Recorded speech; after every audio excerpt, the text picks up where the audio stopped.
Matapos sa eksena ng murahan sa Senado, agawan naman ng mikropono at sapawan sa deliberasyon ng budget ng Department of Health o DOH ang nasaksihan ng publiko sa plenaryo ng mababang kapulungan ng Kongreso.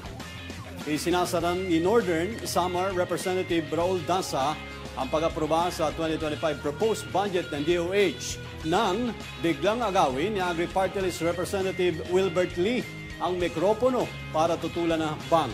Pero sinapawan siya ni House Deputy Majority Leader at Iloilo Representative Janet Garin na agad na sinigundahan ang mosyon ni Dasa para tapusin ang interpelasyon. Pansamantala pong sinuspindi ang deliberasyon kagabi dahil sa eksena ng mga kongresista. Sa panayam naman ng DWAR Abante Radyo kay Congressman Lee, ginit nito, kinukundinan niya ang tila pagmamadali ng pondo ng DOH. Kusa na isumano niyang mas usisain pa ang kalakaran ng ahensya, partikular na't batid umano niya ang makupad na serbisyong pangkalusugan sa bansa. Tanggap-tanggap. Yung pera na para sa kalusugan, nakadeposito. Bakit po ganito ang nangyayari?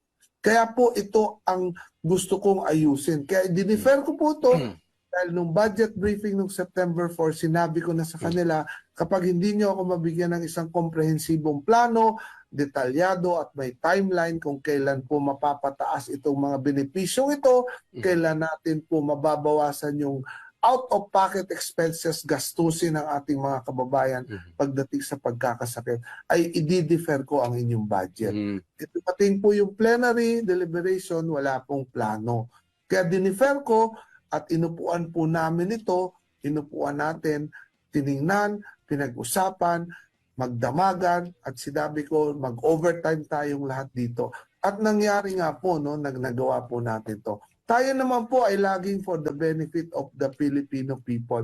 Hindi rin po natin ugali na patagalin ng proseso. Ito nga lang na DOH talagang kinukundina natin ito dahil napakabagal po. Para naman kay Congresswoman Garin na ibigay na naman umano ng DOH sa mga request na impormasyon at dokumento kay Lee. Gate pa ni Garin, hindi naman umano maaaring bitinin ang pondo ng ahensya lalo't last day na ng deliberasyon kahapon at majority ang approve sa proposed budget. Narito naman po ang buwelta ni Garin kay Lee sa issue ng DOH fund na nakaimbak lamang. I-invest ang pondo ng DOH, wala naman sa kanila ang pera.